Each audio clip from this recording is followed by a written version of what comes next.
Hello everyone. Welcome back to the another episode of Thoughtful Leaders, an initiative under Thoughts on Education by Collegedunia.com. Collegedunia is one of India's leading education portals catering to students, parents, education industry players who are seeking information on exams, cutoffs, student reviews, or applying to colleges. Thoughts on Education initiative is to enrich the user experience at Collegedunia.com and try to bridge the long due gap between the vision of the top management and the students and parents.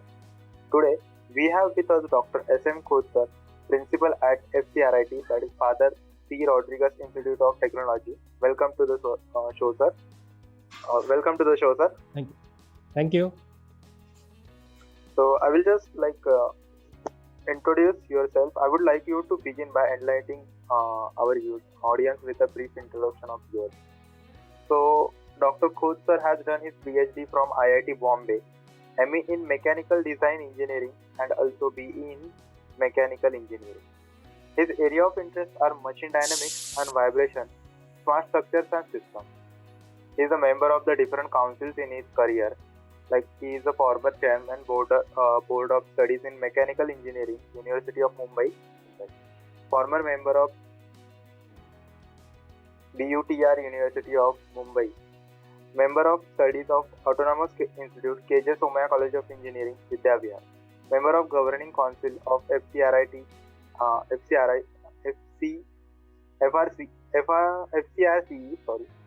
Bandra. University nominee of Governing Council of Phenolics Academy of College of Engineering, Ratnagiri, to name the few. So once again, welcome to the show, sir.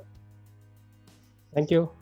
So, beginning with the interview, my first question to you is, sir, being the principal of FCRIT, what is your philosophy of leadership? How would you describe your leadership style? Education is mainly meant for transformation of young minds and young generation.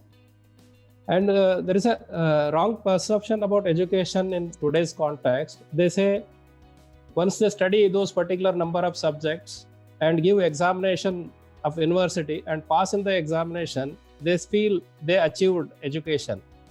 But my perspective about education is something different. It is a transformation of an individual thought process and then skill sets. So students supposed to involve and learn. And then when you say learn, self-learning is very, very important aspect. Why I'm saying this, in current context where disruptive technologies are dominating in business model and all, and engineer sustainability is also a big question. So in that particular perspective, if students have right positive attitude, self-learning approach, and then adapt to the given conditions, they will be more sustainable in due course of time. So in that particular perspective, we plan our academic activities. It is actually pursued by parents and students as what strict, but it is not in that manner. Strict in terms of what the work planned.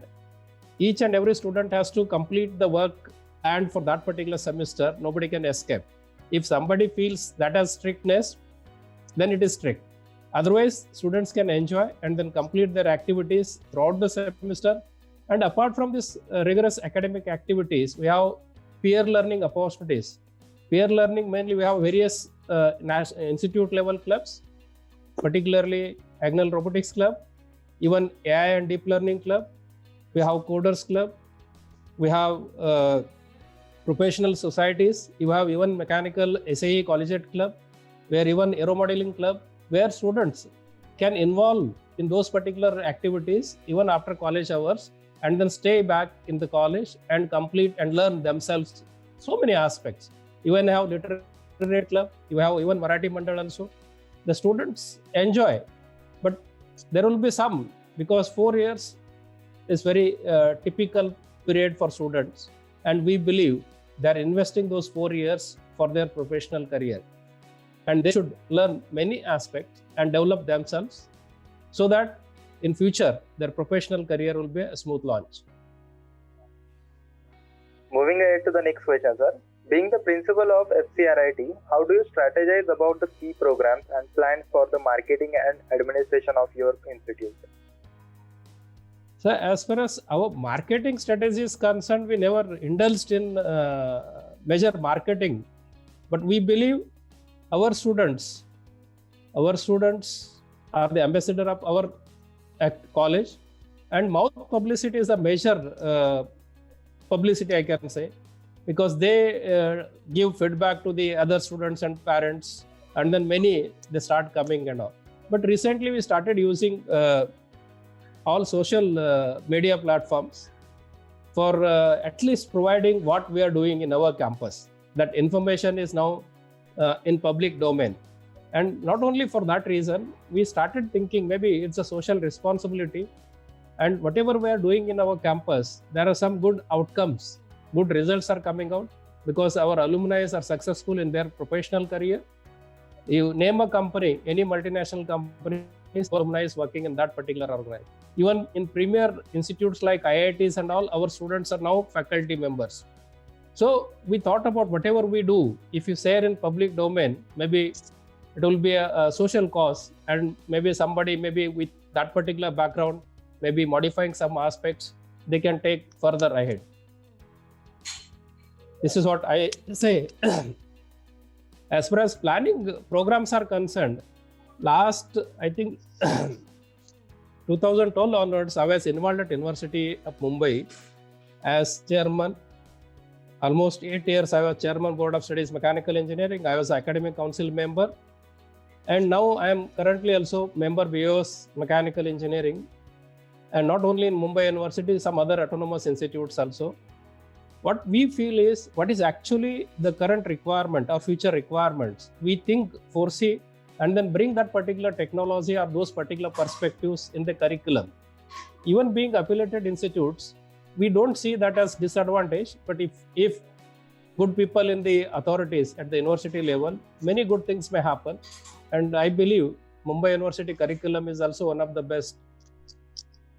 Yeah. So this leads to me the third question, like how does the curriculum of FCRIT ensure the best practice for the industry? As I mentioned earlier also, being an affiliated institute, we need to follow university curriculum. We are following university curriculum, but many of our faculty members, senior faculty members are part of board of studies of various programs. I am mechanical engineering. Some other my senior faculty is in electrical. He is a chairman now. And another member in IT and computers, and so on, and electronics and telecommunication also. We have in our institute industry advisory board, wherein for each program, minimum 2 to 3 industry representatives part of our industry advisory board. We regularly discuss with them what is happening, what is required in the industry as far as the employability is concerned. We take those particular inputs and we start actually practicing at our institute some extent, even though it is not part of curriculum. But then in due course of time, we try to bring those particular perspective into the university curriculum so that becomes a regular feature as far as academic activities are concerned. So even now in current curriculum, 2019 syllabus of first year is already out, second year is also out. What we thought about, maybe that is a major rehaul as far as overall in curriculum is concerned. From second year onwards, each year there will be a project, mini project for second year and third year, and finally a major project. And project-based learning, we are giving emphasis. And at the same time, we are introducing skill-based lab in each program. And the skill-based labs are based on what is actually needed in industry, because we believe at least minimum skill sets students should acquire when they go out from the institute. So with that particular perspective, we already planned the curriculum, and curriculum is okay, good. But only what I wanted to convey to the students community is how best curriculum doesn't matter. How best they are and then desperate in learning is more important, because they only make a difference. Normally people feel, oh, if I take admission in this particular branch, they will get job. But I don't think in that manner. I think in that, say particularly students' capabilities, their thought process, their skill sets, whether they are capable of delivering what is expected from them to deliver, if they can evolve in that particular manner, I think I don't see any problem will arise as far as job opportunities are concerned. Yeah. That is so nice, sir. Moving ahead to the next question. Any insights into how your institute could be more welcoming to the students of different economic backgrounds? Current pattern is concerned, even though our institute is minority, but I think we have all students in terms of religion, in terms of caste, in terms of reservation, students are also there, and even economically varied classes there. So already that is part and parcel of our system, but we don't discriminate on any basis. Only in our institute, what matters is their learning, whether they are delivering what is expected from them to deliver or not. That matters most. And if any student is doing exceptionally well, we even felicitate them. And if those don't perform well, call them also. Not only them, even parents are also called for discussion, for mainly with the intention of bringing those students on track. Because if 4 years, if they learn more appropriately, and that will help them. And if somebody is out-tracked, maybe because of some other problem, being a part of society, they may face many problems. So we need to counsel also. We have even professional counselor in our campus. So as a teacher, as a principal, we counsel, but in addition to that, even professional counselor is also there. But we have very clear understanding that professional counselor won't disclose anything to even me also. That is between counselor and students. So moving ahead to the next question, sir. What do you think should be the FCRIT top priority over the next 7 to 8 years, I can say? We already planned autonomy, and that is we are in that particular direction. So we'll be the autonomous institute maybe next 2 to 3 years down the line, because we already got accreditation, NBA accreditation now third time. So we already submitted a NAC profile, everything is over, only visit is pending, and that visit supposed to happen in March. Because of this pandemic condition and then lockdown and colleges are being closed by order, we could not complete that process. Once that is done, I think we may submit our proposal for autonomy. That may take maybe 1 year or something. But before that, before submitting our proposal, we wanted to plan our academic model maybe differently than affiliated structure.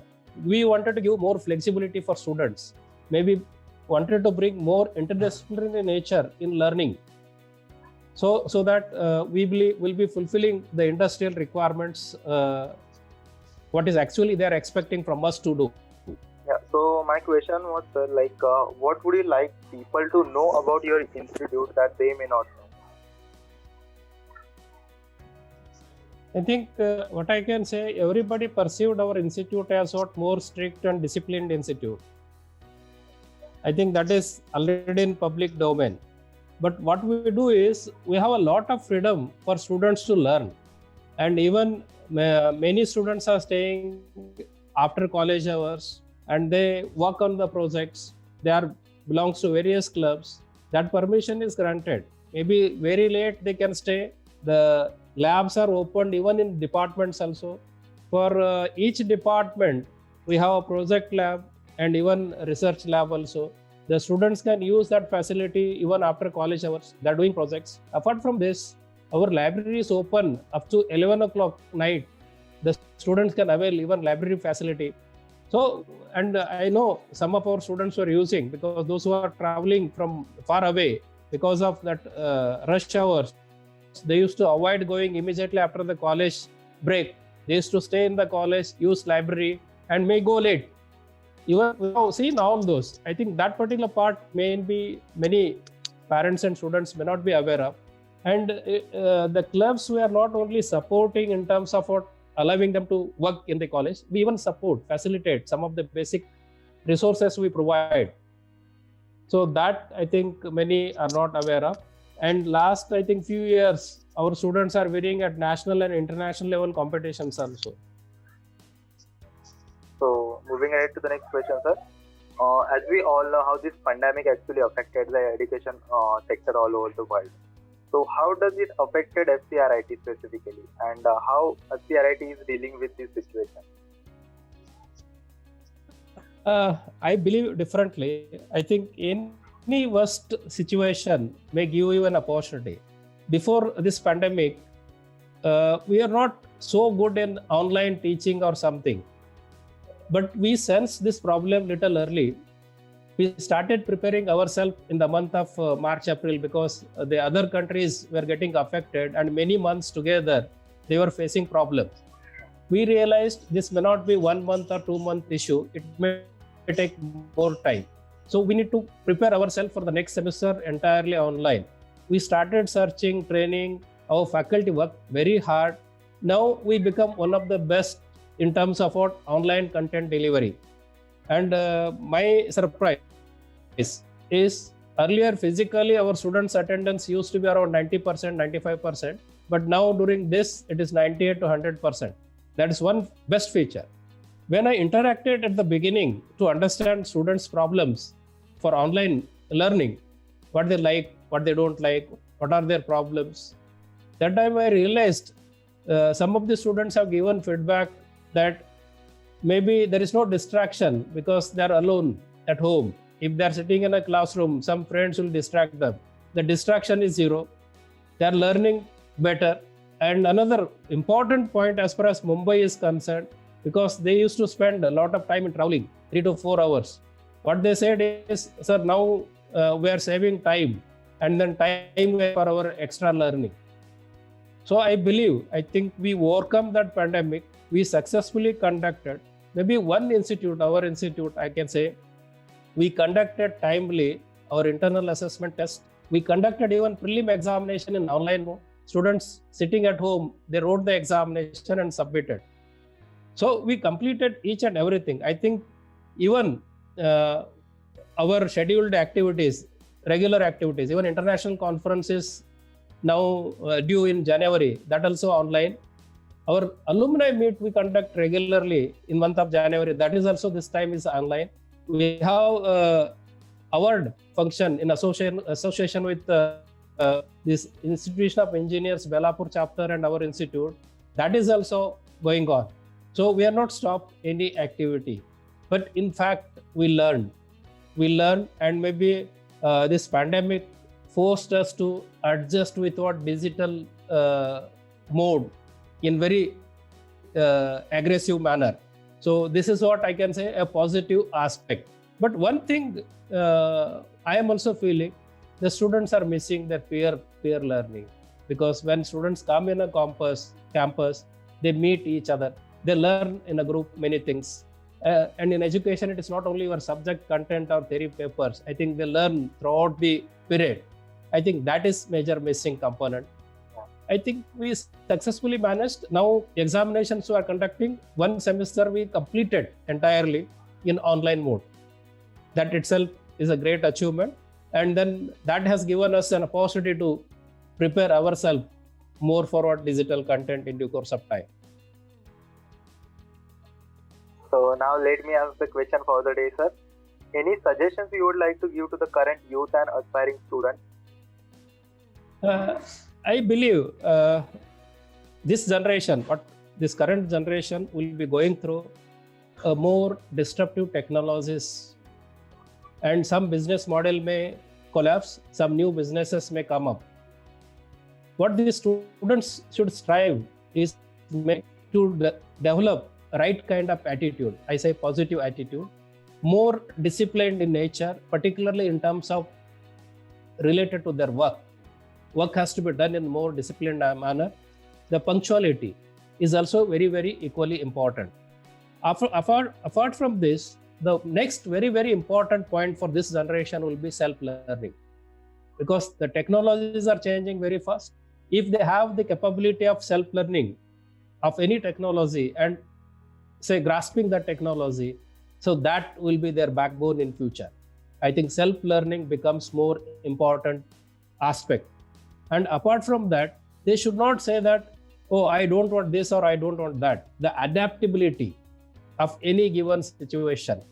If they focus on these 5 aspects, I don't see they will face any problem. They will adjust easily in any given environment.